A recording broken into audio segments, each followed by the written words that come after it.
May 13th, 2011.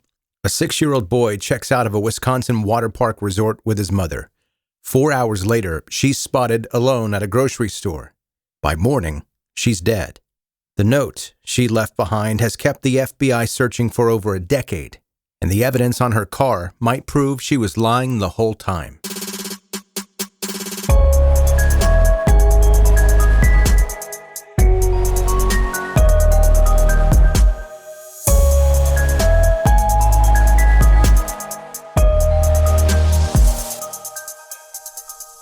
So there's this one moment that defines the entire Timmothy Pitzen case.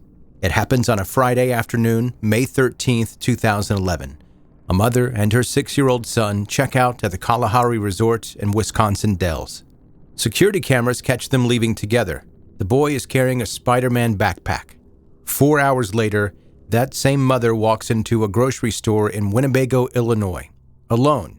And somewhere in those 4 hours, across a couple hundred miles of rural Illinois highways, Timmothy Pitzen either got placed with other people who've been keeping him hidden for 13 years, or his mother did something so calculated that even forensic scientists are still trying to decode where she stopped her car. Timothy James Pitzen was born October 18th, 2004. Only child. His parents, James and Amy Pitzen, were going through a divorce in 2011. Amy was terrified. We're talking documented mental health history, the kind that she was convinced would get used against her in court. Her sister Kara confirmed years later that Amy genuinely believed she was going to lose Timothy in the custody battle. That fear became the engine for everything that followed. After Amy died, investigators pulled her electronic records. Turns out she had driven the exact route of what would become their final road trip twice before. Twice. She scouted it beforehand. May 11th, 2011, Wednesday morning. James Pitzen drops Timothy off at Greenman Elementary School in Aurora, Illinois. Same as always. Normal kindergarten day ahead. Except between 8:10 a.m. and 8:15, Amy shows up to the school and checks Timothy out. He'd barely even gotten there. She tells school officials there was a family emergency. The emergency did not exist. She took him straight to the car repair shop, drops off her SUV, and has an employee drive them to the Brookfield Zoo. They spend the morning there, pick the car back up at 3 p.m. Why drop the car off at all? Best theory is that she was creating an alibi for the vehicle's mileage and location. If police started tracking her immediately, she wanted a legitimate reason for where the car was and why. That's the level of forethought we're dealing with here. What happens next looks like a kid's dream vacation. Amy takes Timothy north. They check into the Key Lime Cove Resort in Gurnee, Illinois, that first night. The next day, they drive even further north to Wisconsin Dells, checking into the Kalahari Resort. These are massive indoor water park resorts, the kind where kids lose their minds over the slides and wave pools. Timothy is having the time of his life, as far as anyone can tell from the surveillance footage. Friday, May 13th, morning checkout. Cameras catch them leaving the Kalahari together sometime between 10 a.m. and 1:30 p.m. That afternoon, Amy makes phone calls to family members. During one of those calls, Timothy talks to his uncle. That phone call is the last time anyone outside of Amy hears his voice. The next confirmed sighting is at 8 p.m. that same evening. Sullivan's Foods in Winnebago, Illinois. Amy walks in, and she's alone. We've got roughly 4 to 6 hours. Wisconsin Dells to Winnebago, a drive that cuts through some of the most rural territory in northwestern Illinois. And somewhere along that route, Amy either dropped Timothy off with people that she'd prearranged to take him, or she stopped the car in a very specific type of location for a very different reason. At 11:15 p.m. that night, Amy checks into the Rockford Inn in Rockford, Illinois, alone. The next morning, a maid finds her body. She had slit her wrists and neck and overdosed on antihistamines. Next to her body was a note. The note said she was sorry for the mess she created, and then it said this: Timothy was safe with people who would care for him, and he would never be found. Listen to that again. Safe with people who would care for him and would never be found.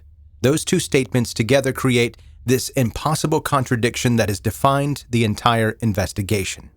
If this note is true, Amy successfully placed her son with someone who has kept him hidden for over a decade, and her suicide was the final act to make sure nobody could ever force her to reveal where. If the note is a lie, then we're looking at a murder-suicide where the safe with people line was designed to specifically keep investigators searching in the wrong direction while her son's body stayed hidden in the one place she knew they'd never think to look. Timothy's family, his dad James especially, refused to believe Amy would hurt him. James has said repeatedly that he believes his son is alive, that someone took him, that Amy gave him to them, and for years that belief seemed to have some backing. Police processed Amy's SUV from top to bottom. They found traces of Timothy's blood on the back seat. Forensics determined it was from an old nosebleed. More importantly, they tested the knife Amy used to kill herself. 0 blood from Timothy on it. If she'd hurt him in that vehicle or handled his body after some kind of trauma, there would be contamination. The absence of evidence gave the family hope. Then the forensics team at Microtrace in Elgin, Illinois, did something that changed the entire investigation. They analyzed the exterior of the SUV, the dirt, the plant material, the sediment on the tires and undercarriage. And what they found was so specific, it basically created a geographic footprint of the last place Amy stopped that car for any length of time. The SUV had stopped on a wide gravel shoulder or gravel road, right off an asphalt secondary highway, the kind of rural road that has been treated with glass road-making beads at some point, which is pretty specific. From that gravel area, the vehicle had backed up into a grassy meadow, nearly treeless. There were birch and oak trees nearby, and the SUV had stopped away from them. The grass in this meadow was uncut. The area held no traces of corn or other crops. What they did find were Queen Anne's lace and black mustard plants growing in a distinct row along the edge of the field, right where it met the road. And there was a strong likelihood of a pond, a small stream, or a creek somewhere very close by. Put all that together and you've got an incredibly detailed profile. Microtrace narrowed the location down to northwestern Illinois, most likely Lee and West Side counties, though they couldn't rule out Carroll, Ogle, Stevenson, or Winnebago counties. 6 counties in total. The problem? Even with that level of detail, the area is way too big to search effectively. You know how many rural gravel turnouts with grassy meadows and small water sources exist across 6 counties? Amy either got incredibly lucky or she understood exactly what she was doing when she picked that location. A place specific enough to leave forensic evidence, yet common enough across the region that finding that exact spot would be like finding a needle in a field of needles. Specific things have never been found. Timothy's Spider-Man backpack, his toys, a tube of toothpaste Amy brought with him during the trip.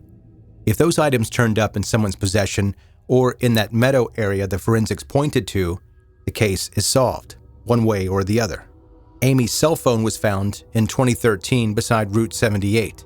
Police said it gave them nothing useful. Either the data was scrubbed or there was never anything on there to begin with. They're still looking for her iPass, the electronic toll device. That could tell them exactly what roads she took, which exits she used. 13 years later, it's never surfaced. April 2019, 8 years after Timothy disappeared, a young man walks up to authorities in Cincinnati, Ohio, and says his name is Timmothy Pitzen. Says he's just escaped from 2 kidnappers who held him for 7 years. The story makes national news immediately. The FBI moves in. For about 5 seconds, the Pitzen family allows themselves to believe this nightmare might be over. DNA tests come back. The guy is 23-year-old Brian Michael Rennie, ex-con from Medina, Ohio. Just got out of prison less than a month earlier for burglary and vandalism. When confronted, Rennie admits that he made the whole thing up, says he learned about the case from watching a 2020 special on TV. He had Asperger's syndrome and bipolar disorder and apparently thought pretending to be a missing child was a reasonable plan. Rennie got 2 years in federal prison for lying to the FBI. The Pitzen family got to experience the emotional equivalent of watching their son die twice. Timothy Pitzen would be 19 years old today. The National Center for Missing and Exploited Children released a new age progression image in May 2024, showing what he might look like now. James Pitzen, his father, still believes that he is alive. On the 13th anniversary of his disappearance, he released a public message, speaking directly to Timothy, telling him he's never stopped looking. The case is still active. The FBI is still involved, and the most actionable lead they have is still that forensic report from Microtrace. So we're left with this. Either Amy Pitzen successfully orchestrated the most airtight secret placement of a child in modern American history, finding someone willing to raise her son in complete silence for over a decade while the entire country searched for him, or she drove to a carefully scouted location in Illinois, killed her son, hid his body somewhere in that environmental profile the forensics pointed to, and then killed herself after writing a note designed to make sure his father would never get closure. The family believes the first scenario. The forensic evidence and the complete absence of any third party in 13 years of investigation suggests the second. And the only person who knew the truth made absolutely sure she'd taken that answer with her. That's the Timmothy Pitzen case. Mother's fear turned into a 3-day road trip, a suicide note that promised both safety and permanent concealment, and a 6-year-old boy who walked out of a water park resort one Friday afternoon and never came home. If he's out there, he's 19 now, old enough to remember his name, old enough to know something was wrong with the people who raised him, old enough to come forward. And if he isn't, then somewhere in northern Illinois, in a meadow that looks like 10,000 other meadows, there's a Spider-Man backpack that could finally answer the question Amy Pitzen's note was designed to make sure nobody ever could.